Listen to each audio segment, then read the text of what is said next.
Good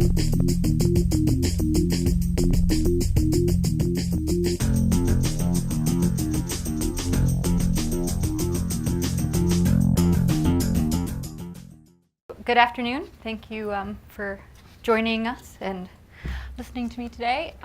As Walter said, I have a background in physics and filmmaking, and those led me to a fellowship in the National Nanotechnology Coordination Office, and now I'm on the contract staff there doing education and outreach. And the reason why I'm here speaking with you today is I organized a panel at the last AwesomeCon of the same name, Debunking the Nanobot.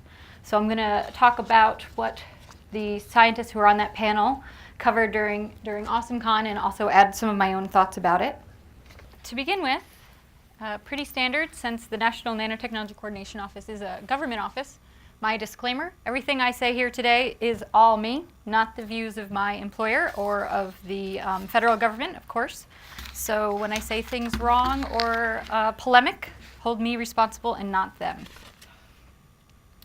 So I want to start off with a question, and it really is a question. I would love to hear what you think. When you hear the word nanobot, what comes to your mind? What are some of the images, some of the references? What pops into your heads?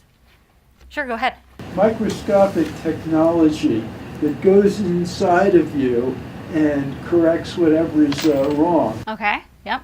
Fantastic Voyage style. Yeah. Yep. Ed Regis's book on, I think he wrote a book on that, Great Mambo Chicken and the Transhuman Experience. Oh, okay. Really weird kind of title. And what were you going to say? Pretty much ditto, you know, the little robots like Pac-Man going through your blood veins. Pac-Man, all right. That's the image in your head. Yes, go ahead. Molecular computers. Okay, all right. Michael Crichton's book Swarm. Oh, you mean Prey? Or is Prey? Okay, okay. We will hear about Fantastic Voyage and cover a little bit of the gray goo. And I had not thought of Pac-Man style physical or representation, so that was a new one. I'm glad you've shared that. So when you go on Google and you search nanobot, this is what comes up.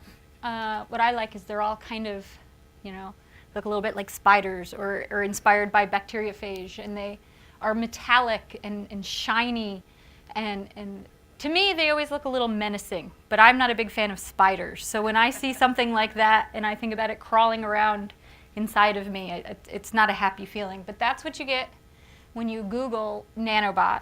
So what I did was I went to Google Scholar and searched nanobot to see what came up when scientists used the word.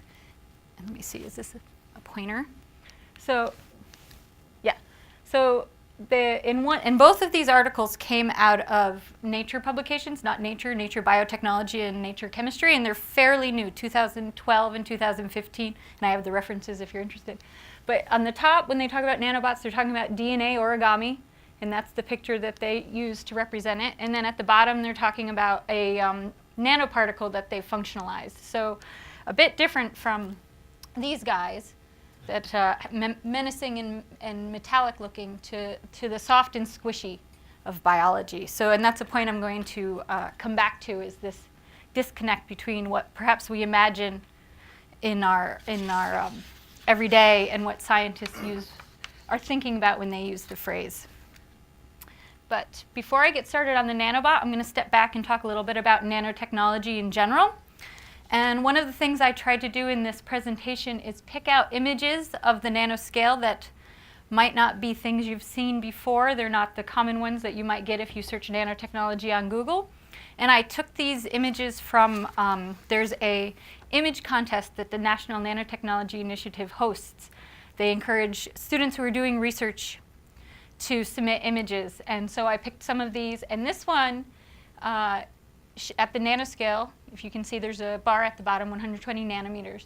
And the title for this image is Stacks of Defects. And what the student was researching is the materials that could be used in hip replacements, and trying to understand where the defects occur at the nanoscale in an attempt to design better materials that'll hold up better in hip replacements. And in this mission, what I really liked is, and this is a student from Northwestern University, is she pointed out not just that this image is of the nanoscale, but why it's important to look at the nanoscale.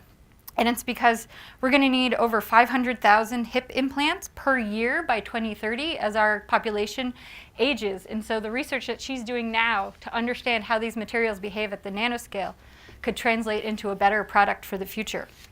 So as I go through there, I'm going to pick out other images from current research of the nanoscale that are a little different from what you might have seen before. So now, nanotechnology. There is an official government definition of nanotechnology, and it is science, engineering, and technology conducted at the nanoscale, which they define as 1 to 100 nanometers. And of course, we can discuss all of that, but this is what the federal government defines as nanotechnology. And so that's the working definition I'm going to use throughout my presentation. I do have a question.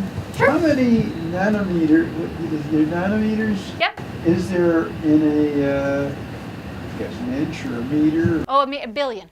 10 to the minus 9 is a nanometer. So it's a billion nanometers to a meter. And how big are our atoms? So gold, there would be about 3 gold atoms to a nanometer, or 10 hydrogen roughly to a nanometer. So yeah, a little bit bigger than atoms. So, but yes. Now you might be wondering, what is the nanoscale? The nanoscale is very, very, very, very, very tiny.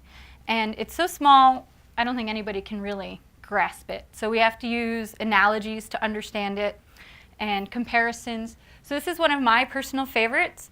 If you have a sphere that's 1 nanometer in diameter, the difference between that 1 nanometer and a baseball is the same as the difference between a baseball and the entire Earth. So that's how tiny we're talking about. Or your fingernail grows about 1 nanometer every second. Or your hair is about 80 to 100,000 nanometers in diameter. DNA is 2.5 nanometers in diameter. So it's really, really small. And I certainly can't wrap my mind around how small it is. So you have to work with these analogies to kind of get a feel for how tiny it is.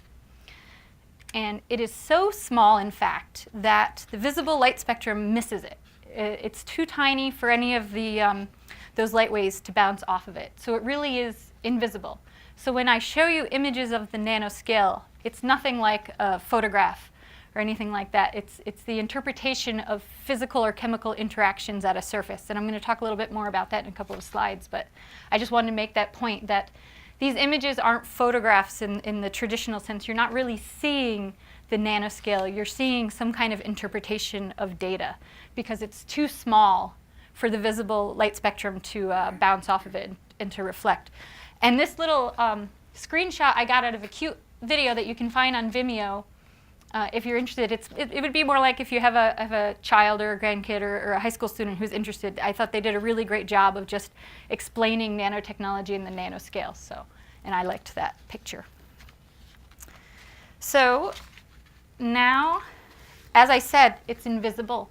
So before we could really start harnessing the nanoscale and doing nanotechnology, we had to figure out, scientists needed to figure out a way to see it, since they couldn't with any of the traditional microscopes available.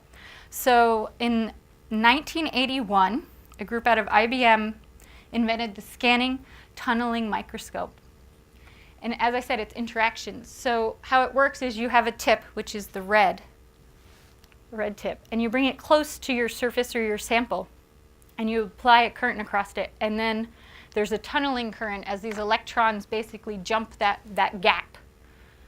And that's what and that current is what the computer is recording and then translating into some kind of useful image. You can kind of think about it as a contour map, whatever the surface is will change that current, and what you're seeing is that change, and that creates a contour map. So it's not a picture, it's a measurement of interaction that is translated into an image. And they won the Nobel Prize in '86 for this, because it was these kind of instruments, and now there's atomic force microscopes. There's a whole suite of microscopes that have been designed, scanning probe microscopes, in order to image the nanoscale so that scientists can use it. And this is the earliest one. So that's important, and I have this beautiful image. So this is actually another one from that competition that I mentioned. It's called Envision Nano. And it was taken from another student at Northwestern, and this is using an SEM. And they had to choose the colors that they wanted to use in the shading. That was all decisions that the student had to make to show this interpretation of the interaction that they were measuring. And what these are nanofibers. And they're able to, at the nanoscale, tune how tightly these nanofibers wrap up on themselves. And then the surface that it creates, it works really well as a scaffolding for organ and tissue regeneration. So they've been doing work to try to regenerate nerve cells. And the surface that these nerve cells can grow on really affects how well that they can grow, or organs or tissues. And by tuning it at the nanoscale, just determining how tightly you want to wind these fibers up can help to encourage or discourage this cell growth. So as I'll say in a little while, biology happens at the nanoscale. That's where all of the action is. And being able to tune things at the nanoscale is a really powerful method that scientists have to capture and harness the nanotechnology. So this is also out of Northwestern, as I said, but they're trying to create scaffolding for tissue growth. So since 2001, the US government has invested close to $24 billion in nanotechnology research and development under the umbrella of the National Nanotechnology Initiative. So why? That's a lot of money. What makes nanotechnology so special that the federal government has invested that much money since 2001? And it's a really simple answer, actually. It's because size matters. That's why. Size matters. And I'm going to give you a couple of examples of why that's true. But that's why it's worth investing in nanotechnology. And this is another pretty example of the nanoscale. Another student, this time I believe she is out of University of Illinois at Urbana-Champaign. And this research these are nanoparticles, the gold that she chose to show. And they're carrying medication to help stroke victims. And traditionally, you would inject someone with this medication. But it takes a little while to get to the brain. So what they're looking at is ways to deliver it through the nose, have the patient inhale it. And they're watching and understanding how quickly the nanoparticles are able to disperse into the brain to where it needs to go to deliver the therapy. And these pictures are, of course, with rats. This is all at the lab stage. But they're actually seeing some really promising results that the rats that have been given strokes, and I don't know how they do that, are able to recover rather quickly, and that the medication is able to get to where it needs to go by having the rats inhale it. So this is another picture of the nanoscale that's beautiful. And again, choices had to be made with the colors and what they used. So size matters. There's usually 3 reasons people give for this. The first one is that at the nanoscale, quantum effects dominate. And how we usually talk about that is tunability. That when you get that small, you can really decide how you want your material to behave based on its size. So in these vials, it's all the same material. These are quantum dots, nanocrystals, and they're all made out of the same stuff. And the only difference from the purple to the red and in between is how big these nanocrystals are. And they range from about 2 nanometers to 20. So it's not a huge difference in size. But the visible light that they emit, so they're not reflecting, they're emitting these light waves after being excited, probably with blue light, all depends on their size. So if you can tune material at that scale to make all these different colors, it's a really powerful tool, just like with the scaffolding for the tissues. So that's the first one. And quantum dots are now showing up in a lot of displays. If you hear QD technology, or so some of your screens and stuff have quantum dots in them. The next one is surface area. So when you're talking about chemistry, when you're talking about reactions, it's all at the surface. That's where everything happens. So if you have the same amount of material and one big chunk versus the same amount of material broken down into nanoscale pieces, it's a lot more reactive. It can do so much more. So one of the big things that nanotechnology has impacted already are catalysts. So improving just the chemical reactions that are happening. And as you increase surface area, you have so much more you need so much less to do so much more. So it's if you pop a piece of chocolate in your mouth, you're not going to just swallow it. You're going to chew it up and get it all over your tongue and coat your mouth in order to taste it better. It's the same thing, increased surface area. And lastly, as I said, the nanoscale is where all the action is when it comes to biology. So there's a great quote on nano.gov, which if you're interested in learning more, I encourage you going to it. It's just nano.gov. And they say, over millennia, nature has perfected the art of biology at the nanoscale. So this is a drawing of a ribosome, and it's about 20 nanometers in diameter. And people refer to it a lot as a molecular machine. Another quote I found is, they are like construction guys who connect one amino acid at a time and build long chains. So these are the things in your cells that are taking messenger RNA and translating it into proteins. So your body is already working at the nanoscale, and biology has been doing it for a very long time. And that's where all the interesting stuff happens. And as we're able to get down to that level, we can detect things, we can interact with receptors on the outside of cells. So this is where the good stuff is, down at the nanoscale. And my last quick point is that arrangement matters. So a phrase is allotropes they use a lot. So that's a diamond and that's a chunk of graphite, both made out of carbon. The difference is the way that the carbon atoms are arranged, their crystal structure. So they're the exact same element, but they behave very differently because down there at the atomic level, the way their atoms are arranged. So the structure matters also and can cause a lot of differences in behavior. All right, so those are what make it special. And it certainly isn't science fiction. You already have a lot of nanotechnology in your day-to-day. Everybody who has a smartphone, which I'm guessing is most of us, right? Everybody who has a smartphone has nanotechnology in their pocket right now because the transistors are down at the nanoscale. So you're already using it. That's why your smartphone is a more powerful computer than what NASA was using in the 90s. So it's why hard drives and computers are I heard a quote from someone that by the year 2000, memory had shrunk from about the size of a refrigerator down to the 3.5 disks that you're probably used to remember on your old desktops. And then throughout the lifetime of the National Nanotechnology Initiative, it shrunk to the point that now you've got a supercomputer in your pocket. And it's just getting better and better.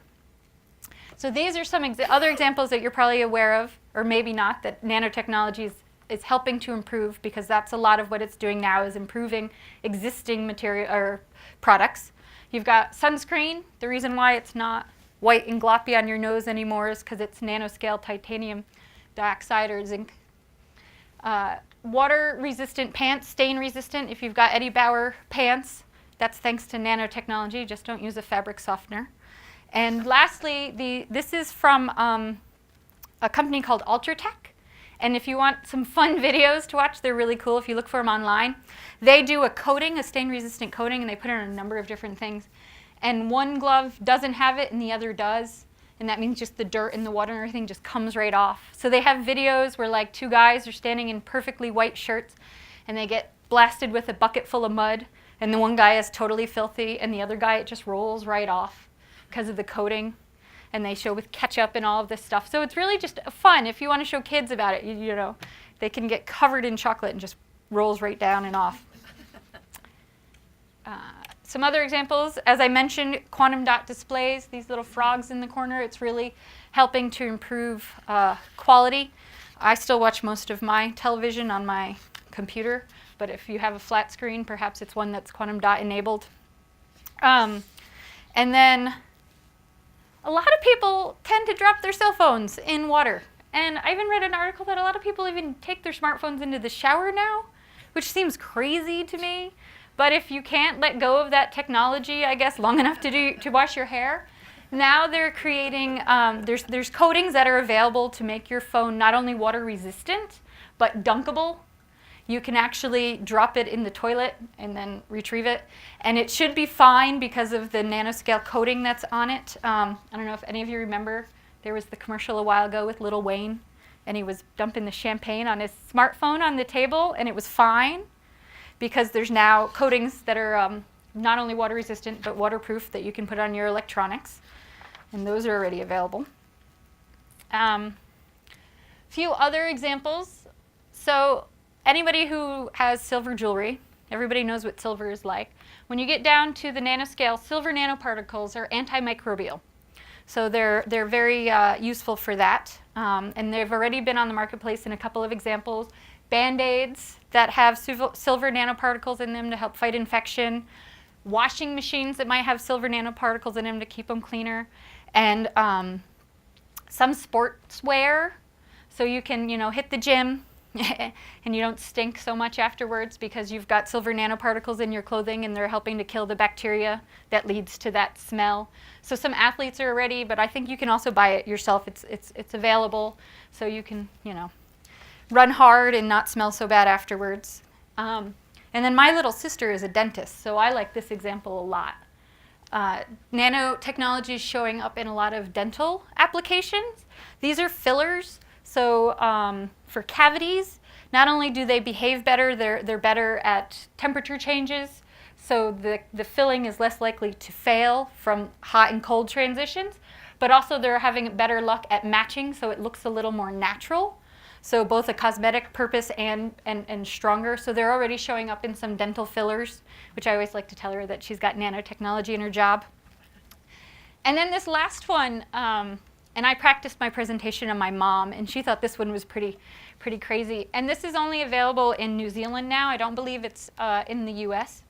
So this package of fruit has a sensor on it that's nanotechnology enabled. And you can watch that sensor and you can know exactly when your fruit is as ripe as you want it to be. So it'll tell you this little red, and you can watch it, and once you'll know when your fruit is ripe enough to eat. And it's why my mom's like, why nanotechnology? And I'm like, because first of all, it's so small and so lightweight, it's not going to add to the weight of the packaging, because who's going to want to pay for the added shipping for adding anything like that?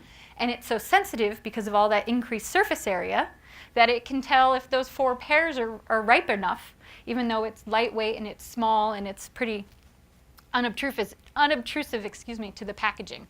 So that's why nanotechnology comes in pretty useful there. So you can get your perfectly ripe pear every time in New Zealand. And nanotechnology has already made it to space. It's in the Juno mission. It's helping with electromagnetic shielding. And again, one of the reasons why it's something that NASA is really interested in and doing a lot of research on is it's lightweight.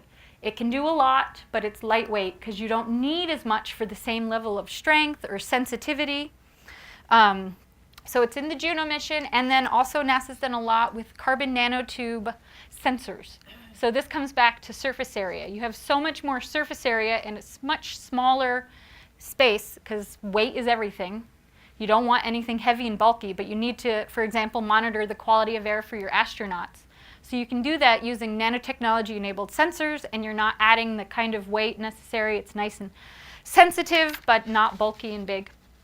So it's in space. So those are all what's happening now, the improvement of existing products. But there's a lot on the horizon that I think is really fun. So this first one is this T-shirt. And this is for personalized, and I just hit the mic, I'm sorry. Personalized cooling and heating. So imagine instead of having to make an entire room comfortable for everybody inside, and there's always some people that are cold and some people that are hot, you have on a T-shirt and you're able to warm or cool yourself instead of having to cool all the air around you. Or in an auditorium, you don't have to cool all the air up there in order to try to make it comfortable for the people down here. You can carry your cooling or heating system around with you. And think of the energy to save, not only personal comfort, which is awesome, but you only have to heat or cool yourself, not everything else. So that's on the horizon. This is solar glass. So they're just showing the difference between the stuff that isn't and that stuff that is. So it's basically a solar panel in glass. So all those sleek skyscrapers or even just regular old windows, you can still get your view, but use it as a solar panel at the same time and collect that energy. So that's on the horizon, and again, it's something enabled with nanotechnology, but you can have see through your glass, and they're also doing things where they're helping to create glass that will block out certain wavelengths. So you can get your visible light in, so you can see, of course, but in the summertime, block out the IR, keep the heat out, or let more of it in the wintertime so that you can use more of the sunlight to heat up your office. And it's all just this really smart glass that's doing it. So now this is also one of my personal favorites. I don't know how many people in the audience are superhero fans. I am. I mean, I organized a panel at AwesomeCon, so this right here, one day we're going to have invisibility cloaks. How awesome is that, right? So this is an image. They've only been able to do it at the micron scale, little bumps, but it's a material that has nanoscale antennas that are able to deflect and bend light so that you think there's nothing underneath it, but in fact there is. So now it's only at the micron scale, but hopefully, I'm looking forward to, although I don't know if I want everybody to have invisibility cloaks. That's a little bit scary, but one day we might be able to have invisibility cloaks, which is fun. Down here, this is a material that they're developing that could act as an artificial muscle. So one of the possible uses is in a prosthetic limb, and it contracts through an electric charge through it, just similar to a muscle. But what's really amazing is it's self-healing. They could actually cut this in half and put the two pieces next to each other and leave it like that for, I don't remember the period of time, but it's like hours, it's not weeks. And it will come back together and self-heal, and it maintains over 90% of its behaviors afterwards. And they've done it through a whole range of temperatures. It's not like it has to be super warm.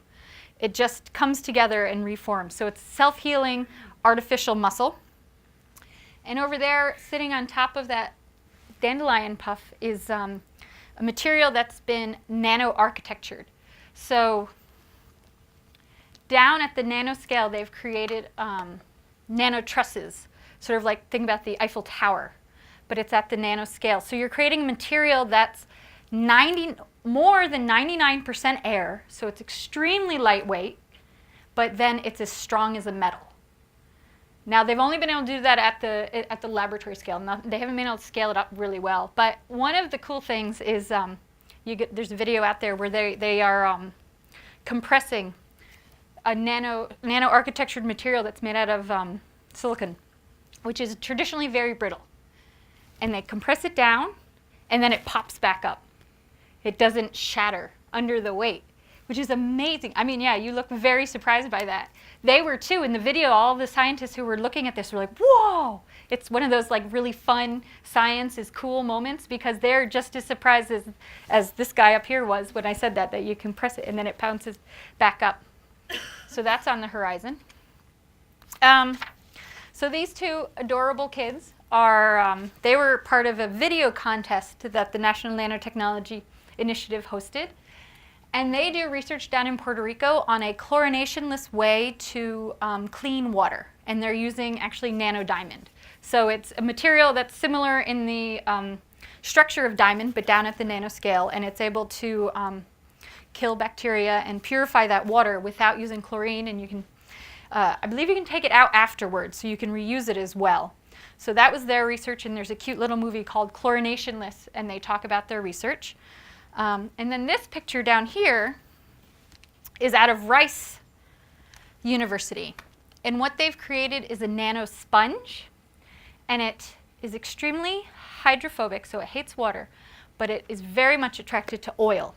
So you can put it on water that's been contaminated with oil, so the oil is floating on top, and it'll suck up the oil and leave the water alone. So it'll clean up the oil. And then they're magnetic, so you can pull it out of the water using magnets. And then you squeeze it like a sponge, and you get your oil back. So it's not even, like, you can clean up an oil spill and have it back when you're done, which I think is amazing. And there's videos of that as well. And lastly, as I was discussing, one of the powerful reasons, or one of the powerful tools of nanotechnology is the increased surface area. So this picture over here, which kind of just looks like a mess of silvery noodles, it's a sensor that can detect alkanes, which is really interesting because they're carbon chains. And what they're using them for is to help detect leaks in oil pipelines or leaks in fuel lines for airplanes. And they're going to detect, and this can detect the vapor. So right now, when you have a leak in an oil pipeline, nobody knows about it, unless of course they're along checking all the time, until it's so bad that there's a pressure drop in the line. But these could, along the pipeline, and they're small, they're lightweight, they're nanotechnology, they could be used to sense if you're starting to leak the vapor, a very small spill, really, before it starts to leak out the oil. So you get a warning.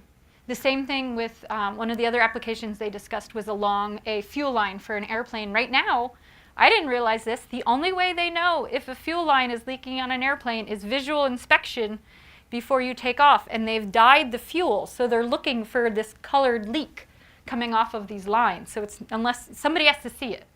But now you can have sensors that are going to be picking up on it before there's anything that you really could see or any kind of drop in pressure. So that's on the horizon too, and I liked that one. So this is really sci-fi, this up here. This is from a group, this is a still from a video out of Virginia Commonwealth University down in Richmond, and they're working on nano tattoos. So these are thin, flexible electronics that you can place on your skin just like you would a temporary tattoo.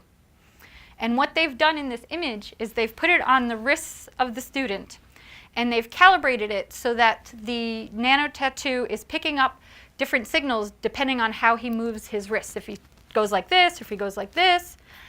And that they then programmed to match a quadcopter. So he's able to control that quadcopter, which is that black thing up there,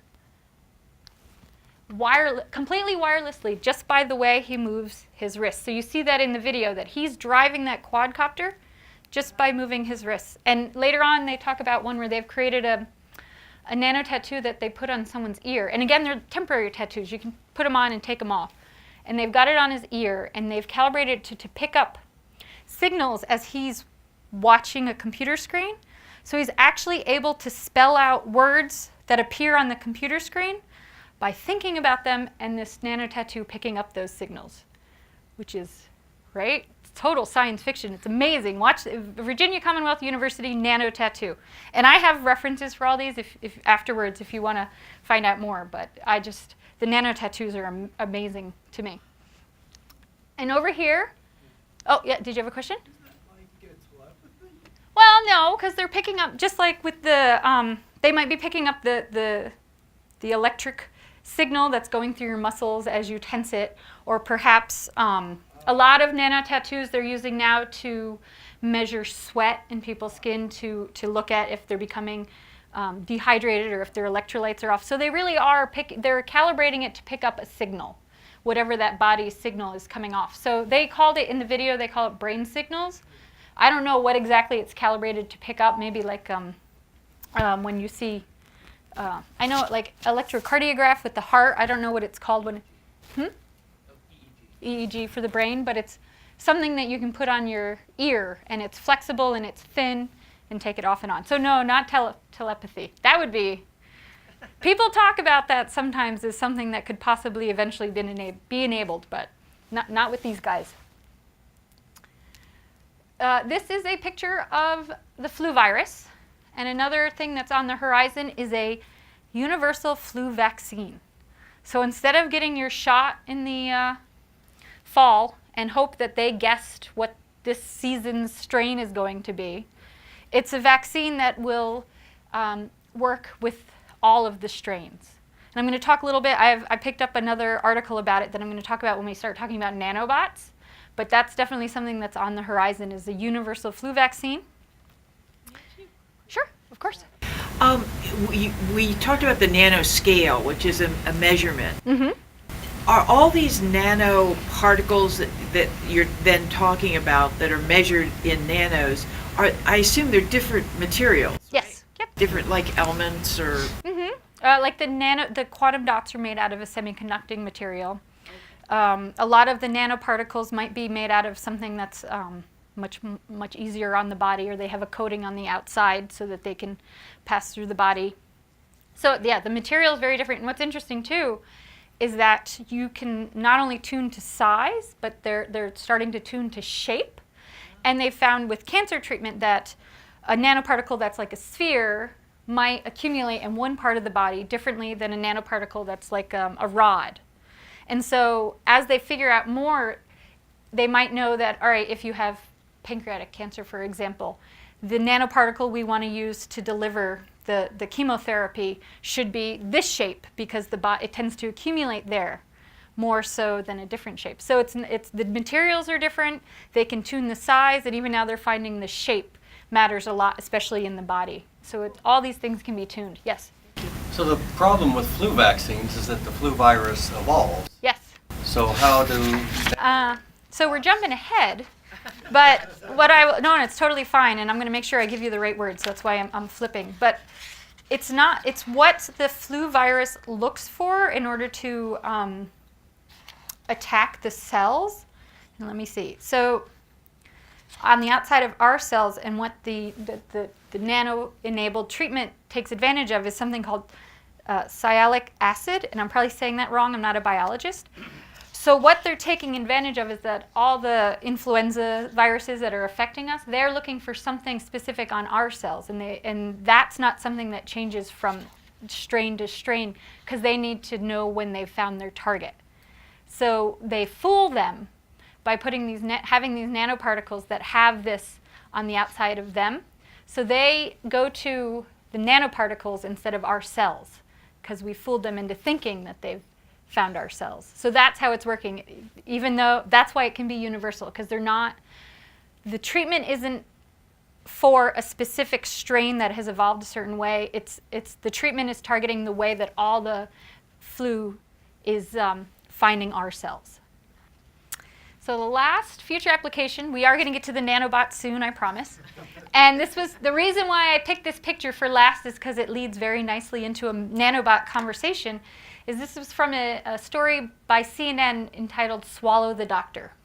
So this little fleck on this person's finger is something that's being designed to swallow the doctor and swallow it, and then it's been designed to monitor some signal. So you can internally monitor whatever you're looking for, and it's inside of you, and it's this tiny. So, and somebody already mentioned it, that takes me directly into the nanobot, because here's a still from Fantastic Voyage, where they've swallowed 3 doctors, in fact. And I do not think Raquel Welch would fit inside of that, but she did fit inside there for that movie. So that Fantastic Voyage is a story about, it had a submarine with 2 doctors, and I believe she was the assistant at the time. This was the 70s. And they shrunk down the submarine with the 3 people inside and put it inside of the scientist who was going to die from a clot because the Russians wanted him to die because he had valuable scientific information. So the Americans were rushing against the clock to save this valuable scientist by injecting him with this submarine. And of course, to add more tension, not only was this guy possibly going to die from a stroke, but they only have an hour before the shrink ray wears off, and they go back to the size that they were originally, and they better be outside of the scientist or the clot is the least of his problems. So, and as somebody mentioned, this is what a lot of people think about when they think nanobot, is the Fantastic Voyage.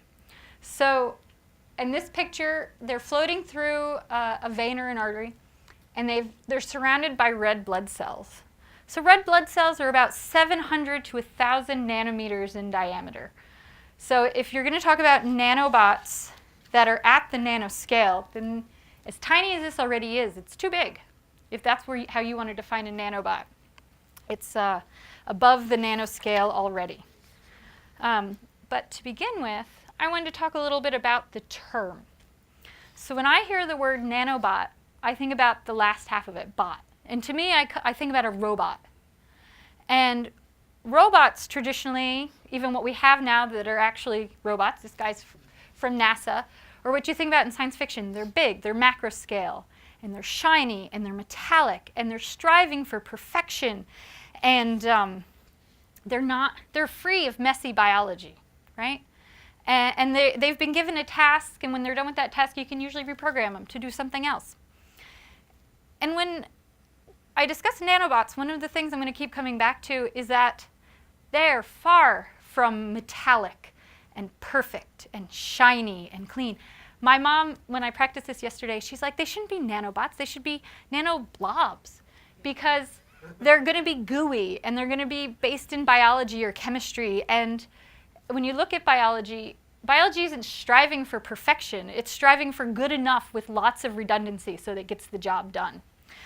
So the term itself with bot at the end makes me always pause, because when you're talking about that level, it's not perfect, and it's certainly not metallic and shiny. It's going to be blobby. It's going to be gooey. So now I'm going to return to another reference somebody made in the beginning. These are more influenza. Pretty pink picture. This is from the NIH page. These are what the flu virus looks like. And as we enter cold and flu season, you probably do feel like viruses are taking over the world, but in reality they aren't. They're not going to consume all of us and leave behind a gray goo. They replicate and they evolve, and as they evolve, they kind of change, and what keeps them in check is resource competition among similar but different viruses. So as they evolve and as they slightly change, they're competing with each other for resources, and that's what keeps them in check. So when I speak to my biology friends about the idea of gray goo and prey, they always say, we already have self-replicating nanobots, and they haven't taken over the world yet because they're too busy competing with one another. So I am not too concerned with the idea of gray goo. Oh, and these viruses are 80 to 120 nanometers in diameter. I just wanted to give you that in your head for how small they are, and they're at the nanoscale. So that's my response to the gray goo idea of the nanobot. And I'm happy to argue with you about it. Now I just wanted to step back and say a little bit more about why I'm here. As I said, I organized a panel at AwesomeCon, Debunking the Nanobot. And what motivated me to do that is that the National Science Foundation and the National Nanotechnology Initiative are hosting a competition for high school students. It's called Generation Nano. And they are asking high school students to design nanotechnology-enabled gear for an original superhero. And they did it last year, and it's open right now. So if any of you know any high school students, tell them to check it out, because it's really awesome. And they get to either draw a comic, or actually this year they have to draw a comic and make a video where they show their superhero in action, saving the day using nanotechnology. And we had 116 submissions last year for the first year that it was open, and I got to review all of them. And they were spectacular. It was so much fun, and I was so amazed that these kids, not only do they have to know and be excited about STEM, but then also artistic at the same time. But something I noticed is a lot of them used nanobots, and they had these nanobots doing fantastical things. They were diagnosing and synthesizing medicine to cure all known and unknown diseases. They were causing on-the-spot genetic mutations so you could become a cheetah to get away from bad guys. So, and I looked at the references that they cited, and they weren't required to use academic journals, but they were looking at, professional society videos about nanobots and things. And I think what was happening is that the scientists were talking about what they were envisioning the future of nanobots to be. And then the kids were taking it one step further and ignoring laws of nature, so to speak. So that's why I wanted to do the panel and why I was excited to be here, because there are a lot of people who talk about nanobots. Scientists use the phrase, we use it in science fiction. And maybe it's a good thing and maybe it's not, but when high school kids start looking around for superpowers for their superheroes, you want to keep it somewhat grounded in science. I would like that. That would be a wonderful thing and necessary for the competition, of course. And so they need to get a feel for what could actually be possible in the future, even if it's not there now. So now I've been using the word nanobot a whole bunch, but I haven't even given you a definition. So here's the thing. There isn't a definition. When I organized that panel, and we had 3 scientists on the panel, and they couldn't come up with a satisfactory definition for us to share at the beginning. They all disagreed. They didn't know, does the entire thing have to be at the nanoscale? Or does it just have to have nanoscale components? And if that's it, is your cell phone a nanobot? Or is it at the microscale with nanoscale components? So I can't give you a definition of what a nanobot is because there really isn't a good one out there. It's kind of up to you. And I picked this picture because I'm a big fan of Battlestar Galactica. I don't know how many of you are. But does not that red thing at the top make you think of a Cylon?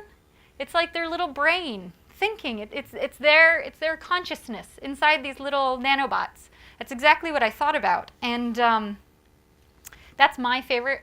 This little out of the ones that I found because I like Battlestar Galactica, it's like Cylon nanobots, which is even more frightening than what they actually were in the show. So now I'm going to give you a couple of the arguments that the scientists on the panel gave about nanobots. So this came from someone who felt strongly that nanobots have to be at the nanoscale, encompassing all within that 100 nanometer area. And one of the points he makes is you don't have a lot to work with at that scale, at that size. For example, a single grain of table salt has approximately that many atoms. That's exa, or 18 times 10 to the 18th. So that's how many atoms are in a single grain of salt. And now these are clumps of quantum dots. So if you see the scale, 200 nanometers, but these are clumps. There's multiple quantum dots in each of these. Quantum dots range from about 100 to 100,000 atoms. So there's really not a lot to work with. You don't even have a lot of atoms to arrange to build a nanobot.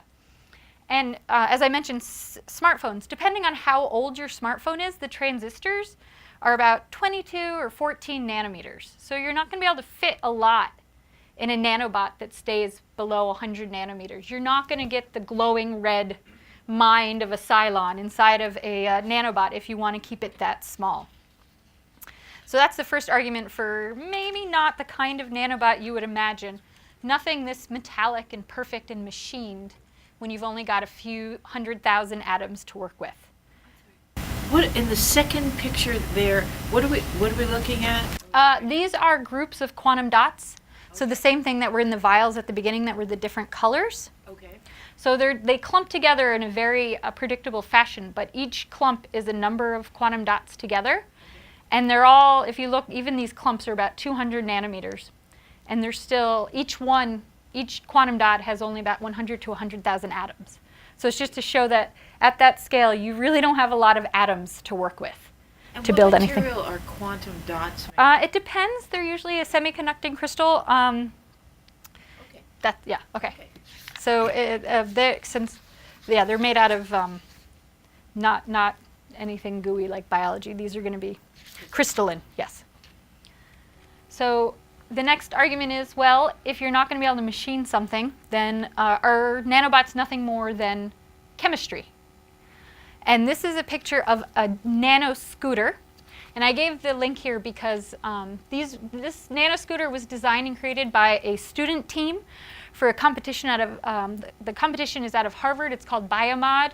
And I think these guys were from the Netherlands or somewhere in Europe. And they used DNA origami to create a little sled. And then they were able to attach a fluorophore on it so they could watch it.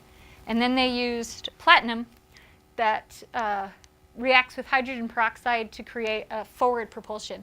So this is the drawing that they supplied. And DNA origami is they basically designed a DNA sequence that when they allow it to fold up on itself, it creates a structure. And that's all over now. That you've seen people, they make smiley faces or boxes, or these guys made a scooter. And this is the atomic force microscope image. So it's a big jump from this pretty picture to what they're actually seeing here.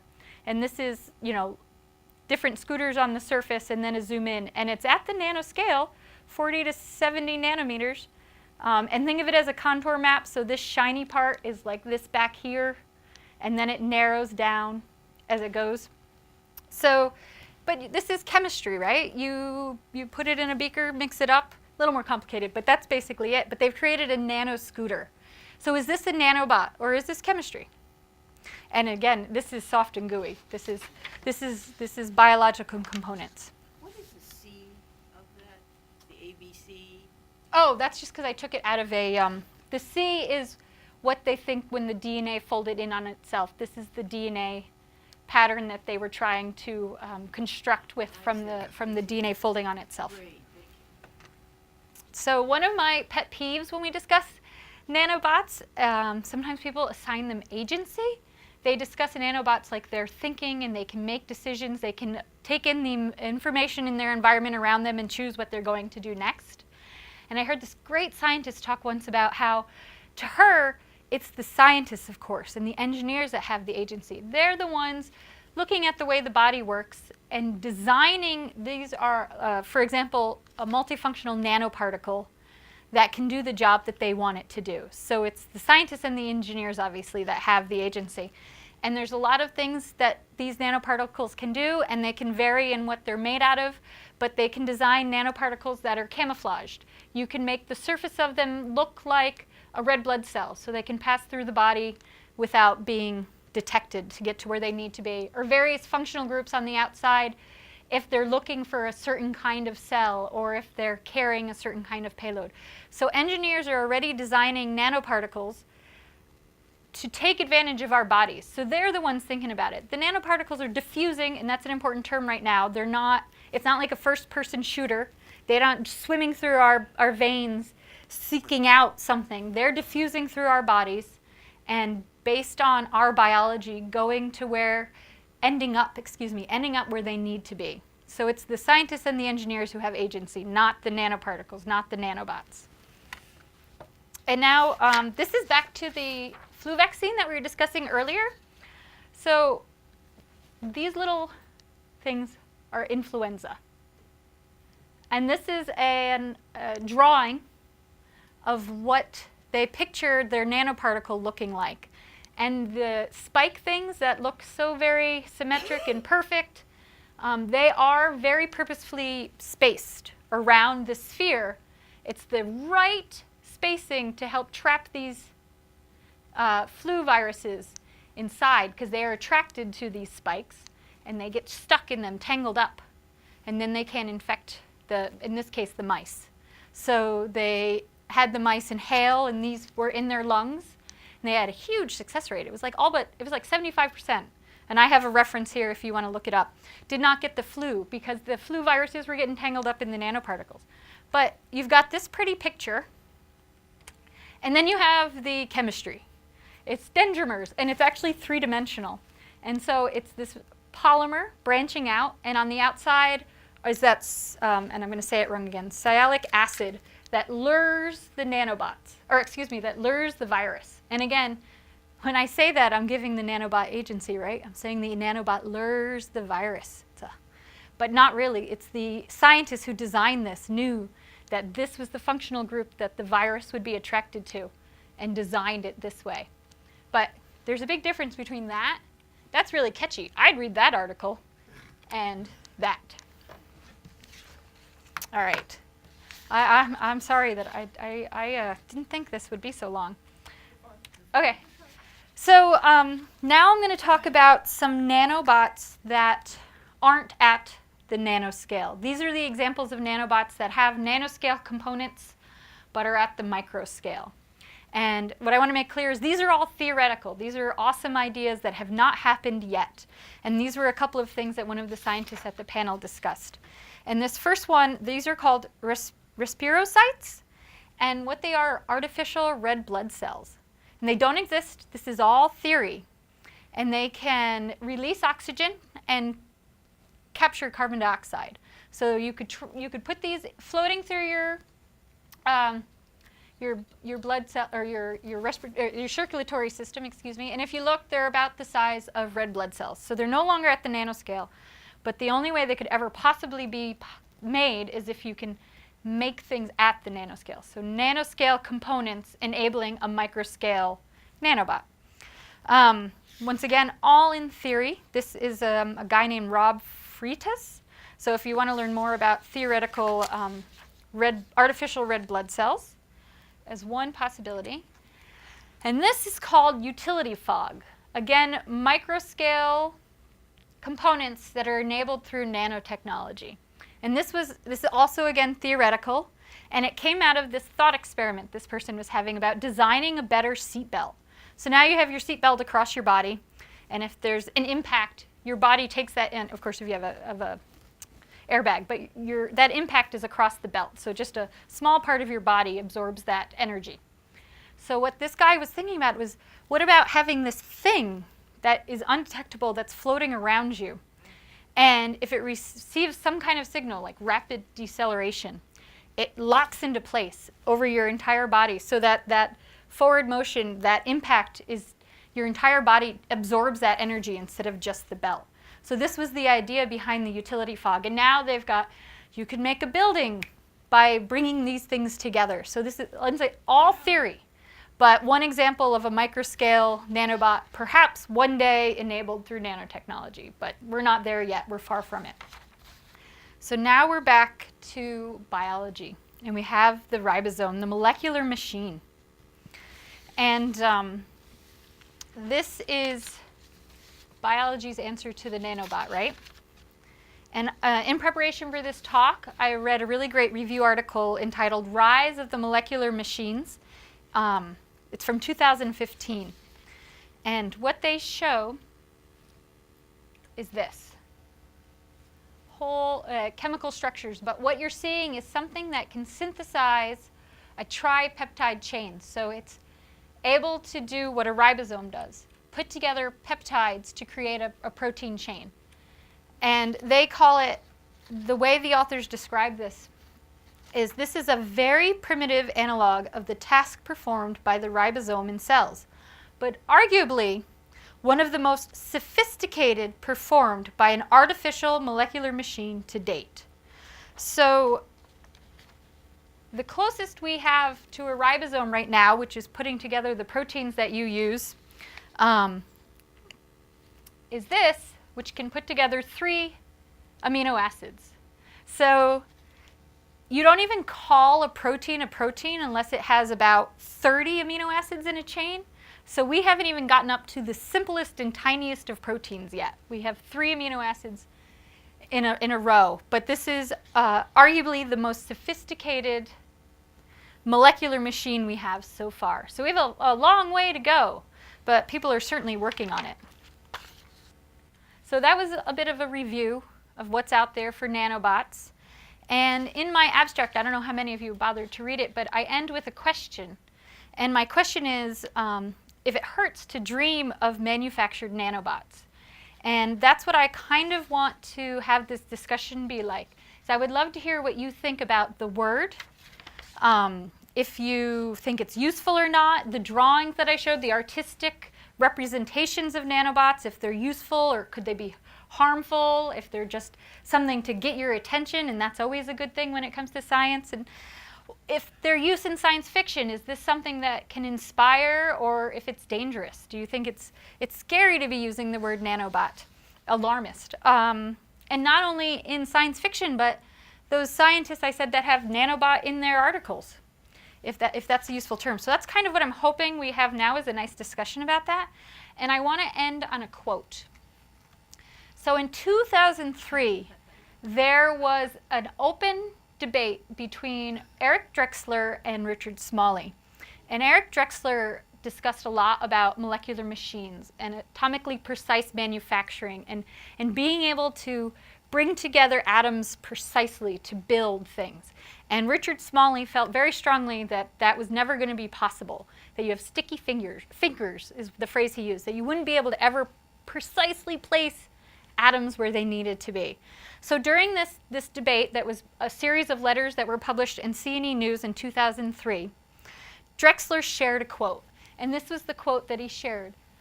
When a scientist says something is possible, they're probably underestimating how long it will take. But if they say it's impossible, they're probably wrong. And so the big reveal, what was great about this is Eric Drexler wrote this in response to Richard Smalley telling him that what he was dreaming about was never going to be real. And that's the person who said that quote. It was Richard Smalley. that made that comment that Drexler was able to use. So I'm not saying which one of them is right or not. I have no idea. I hope I live long enough to have a feel for which one of them. But I like that if they say it's impossible, they're probably wrong. So with that, thank you. Wow, this is great. I think your arm went up a little bit faster than you. So. The invisibility cloak you described, does that actually allow light behind the concealed object to reach the observer? So there's a transparent aspect, or does it simply... So right now, what they have shown is if they have micron-sized bumps on a surface, and they lay this material over it, when you look at the surface, it looks like nothing is there. So I don't know, I'm sure they're working on that, but right now it's only looking at, to show that the surface is smooth. So they're not, from what I can remember, they're not looking at transparency on the other side yet. It's more type of camouflage. Actually. Yeah, it's much more like camouflage at this state. On the optimistic side, maybe we can clean up carbon from the atmosphere. On the pessimistic side, I'm not so sure that I'm ready to buy your anti-gray goo argument. Oh, okay.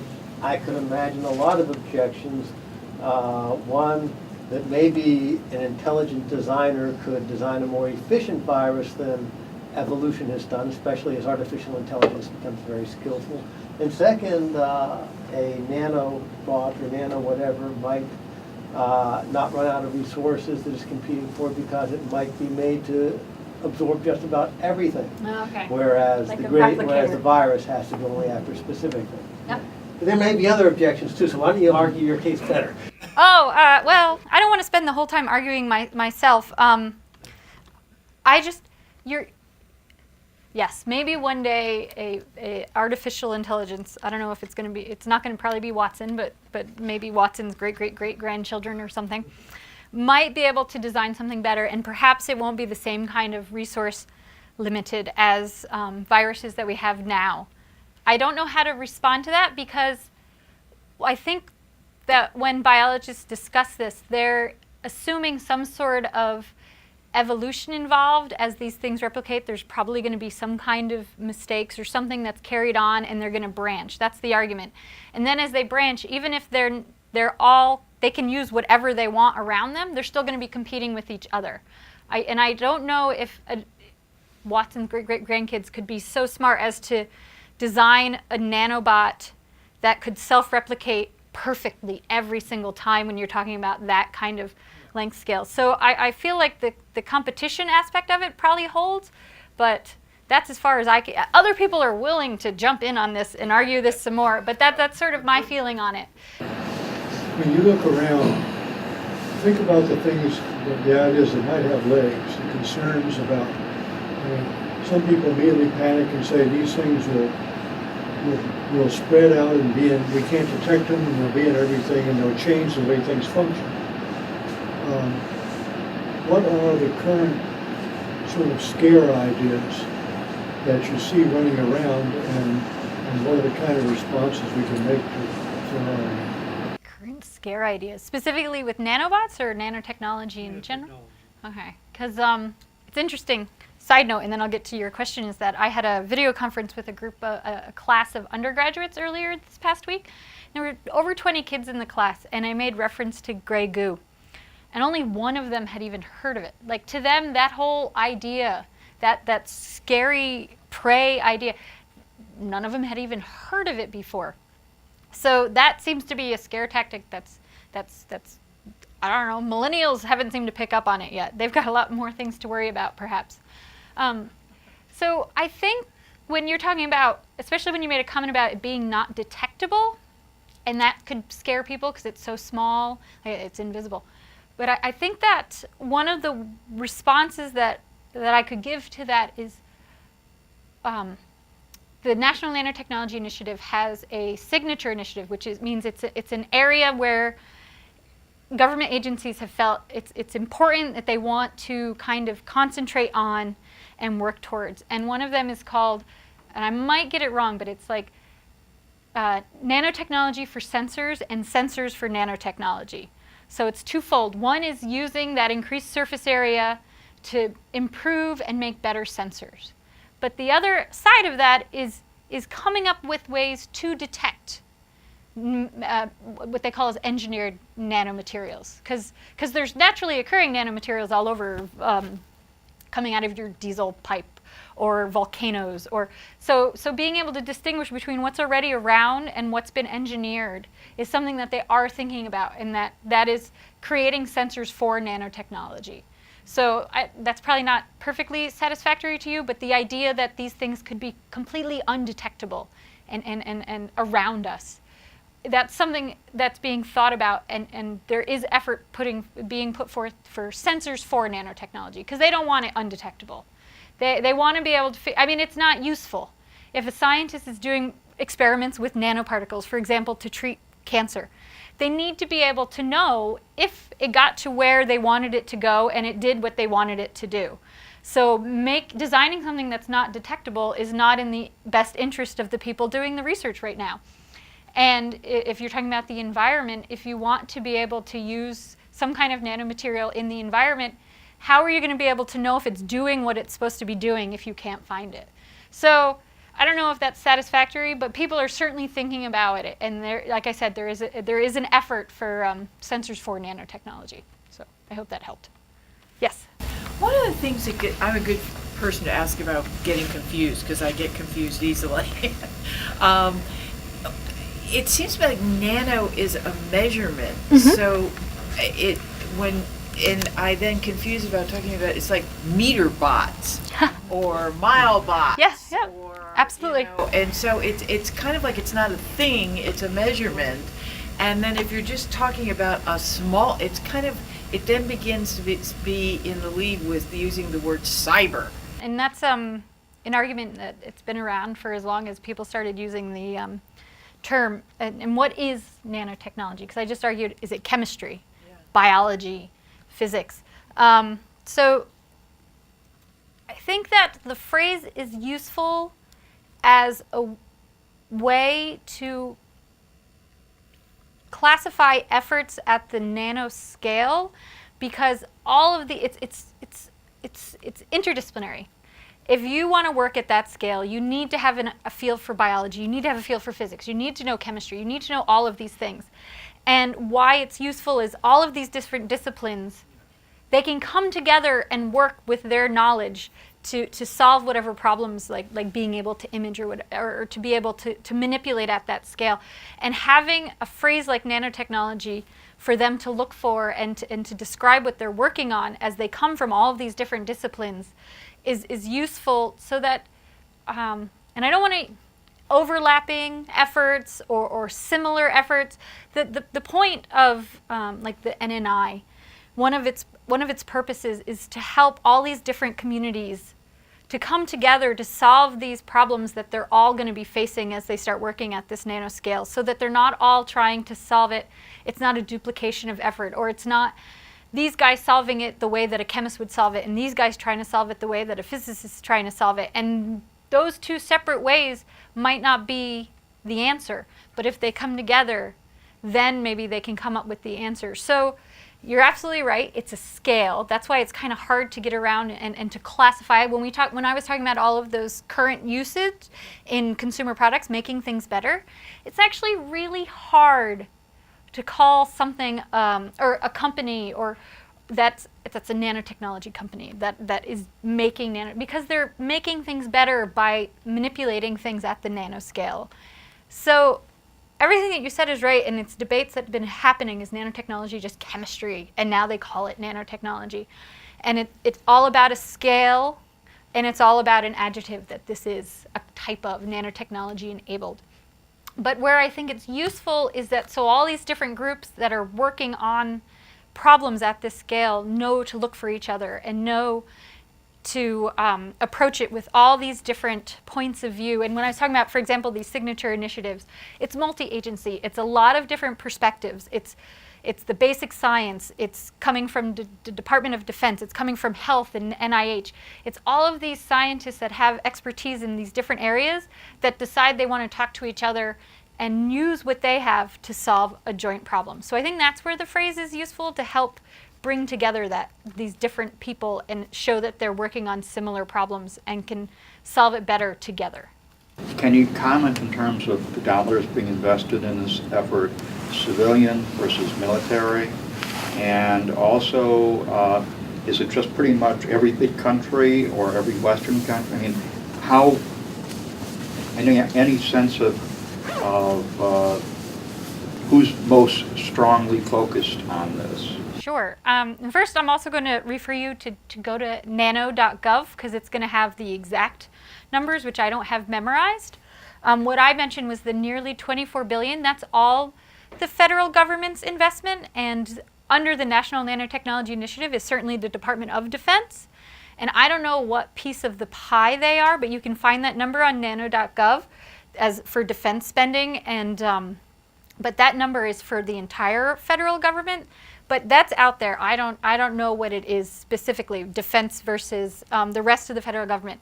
But if you want to look at federal government investment versus like private investor, those numbers are a little difficult to come up with because similar to the comments I was just making, you have a smartphone that has transistors that are 14 nanometers.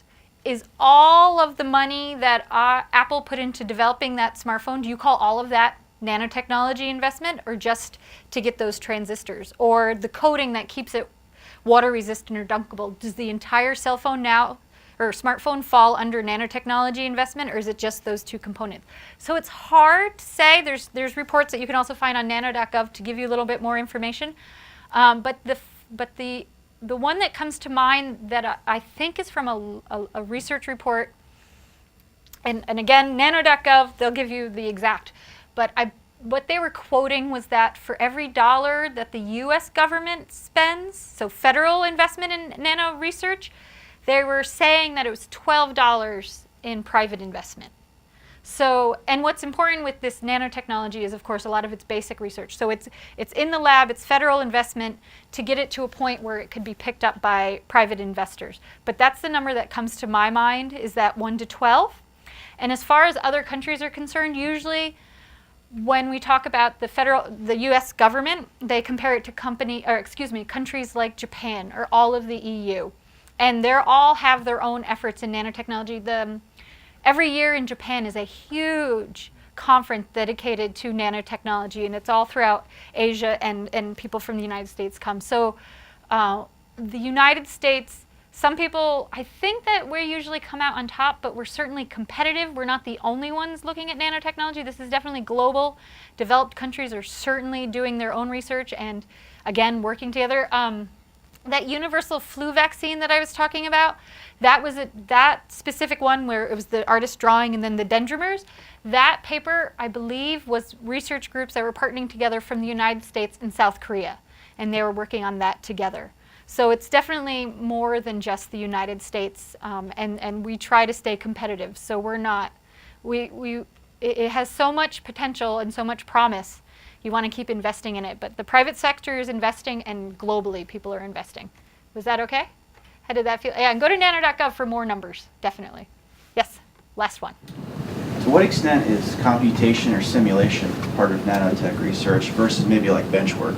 Very good. That's a great question. That is something that I mentioned the Signature Initiative for Sensors. They have one called Knowledge Infrastructure, Nanotechnology Knowledge Infrastructure, the NKI, and that's exactly what it's about.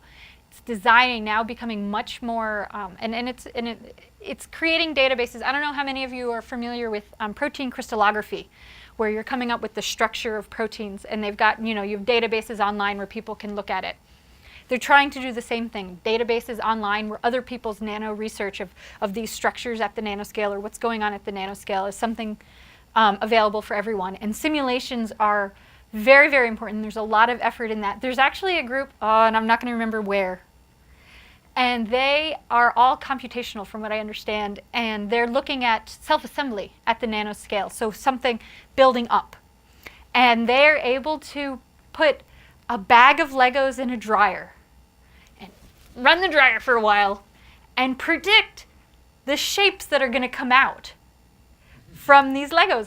That's amazing, right? And it's all, and so there's a lot of computation going into it. And again, it's an area where there's specific effort being put forth because yes, definitely, it's a big part of it. Thank you.